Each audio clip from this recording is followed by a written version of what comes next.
मुख्यमंत्री ने मुझे आश्वासन दिया कि ठीक है आपको मिलेगा। तो मान लीजिए हमको कब मिलेगा, हम मरेंगे तब।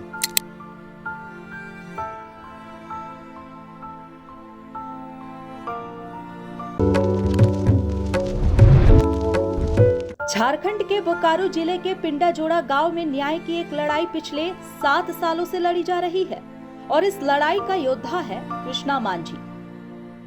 कृष्णा मांझी एक गरीब किसान है जिनकी पुश्तैनी जमीन उनके सामने ही जबरन हड़प ली गई।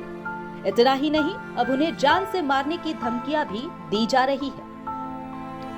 कृष्णा मांझी बताते हैं कि उन्होंने न केवल मुख्यमंत्री को पत्र लिखा बल्कि राष्ट्रपति तक से गुहार लगाई।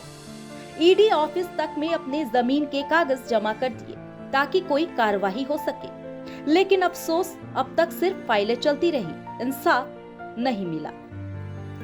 कृष्णा मांझी बताते हैं, मैं पिछले 7 सालों से प्रशासन से न्याय की भीख मांग रहा हूँ। मेरी जमीन पे कब्जा कर लिया गया है। मैंने सबूत के तौर पर सारे कागजात सौंप दिए, लेकिन कार्रवाई के नाम पर सिर्फ आश्वासन मिला है। क्या गरीब का कोई सुनने वाला नहीं?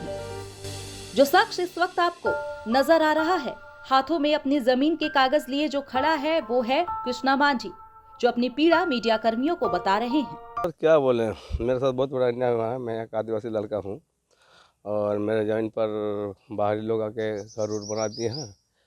तो जिनका नाम आपको बता देते हैं, जिनका नाम काली महतो, उनका पिता का नाम श्रीपति महतो स्वर्गीय है, और आपका मंटू पांडे यहीं के हैं पिंडाजोड़ा के, उनका पिता का नाम कीर्तिचंद पांडे हैं। उसके बाद आपका नंदू मोदक, उनका पिता के साथ गोपाल चंद्रन इस तरह का नाम है, पता नहीं है।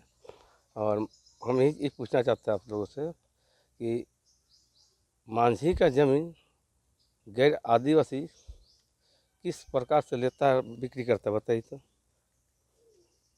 और उल्टा हमको भी धमकी देता है कि तुम भागे, यहाँ से भागेगा। कितना जमीन है? 1 एकड़ 7 डिसमिल जमीन है। कब से मामला क्या चल रहा है? ये हमारे 2003-2018 से मामला चल रहा है। क्या मामला क्या चल रहा है? वो जमीन मेरा वो कह रहा कि नहीं, जमीन मांझी का नहीं है, महतो का है।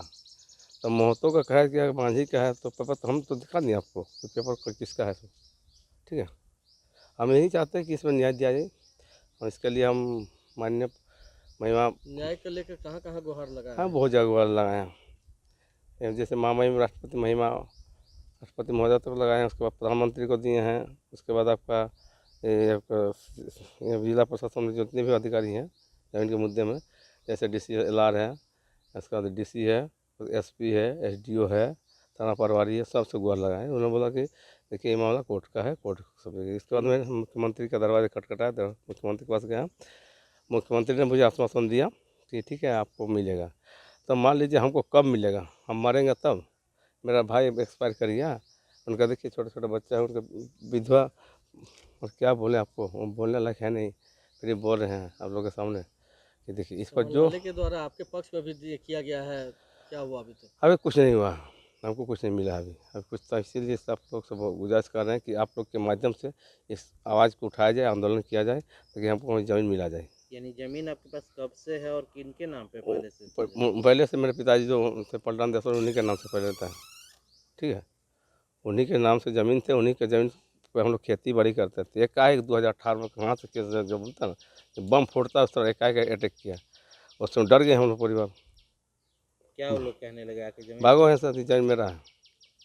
तो कैसे भागेगा, वो ज़्यादा भागेगा, ज़्यादा नोटंकी करेगा। तो हम ठीक नोटंकी नहीं करेंगे भैया, आप लोग का ज़मीन है तो पेपर के माध्यम से लीजिएगा, नहीं हम लेंगे। इस तरह से हमसे बोलने लगा। थाना पटवारी कोई भी जाकर बोले, थाना पटवारी बोले कि हम जान देते। आप लोगों ने पेपर उनका देखने का काम किया था क्या? अरे बाबू, उनका पेपर हम बोले पेपर मंगवा गए, हम मुखिया पंचायत भी बुलाए, तो मुखिया पंचायत में भी नहीं बैठा वो। अब क्या बताइए, मुखिया पंचायत में भी नहीं बैठा, तो अब बताइए अब उसको घसीट के लाएंगे क्या? हम क्या मांग करते? हमारा जमीन को हमको दखल दिया, बस और कुछ नहीं। जहां एक तरफ देश में डिजिटल इंडिया और न्यायप्रिय शासन की बात होती है, वहीं जमीनी हक के लिए जूझते कृष्णा मांझी जैसे लोगों की कोई नहीं सुनता। अब सवाल यह है कि क्या एक गरीब आदिवासी किसान को इंसाफ मिलेगा? क्या उसकी जमीन उसे लौटाई जाएगी? क्या शासन में बैठे लोग उसकी आवाज सुनेंगे? अगर आप भी चाहते हैं कि कृष्णा मांझी को इंसाफ मिले तो इस वीडियो को शेयर करें, ज्यादा से ज्यादा लोगों तक पहुंचाइए ताकि उनकी आवाज सत्ता के गलियारों तक पहुंचे।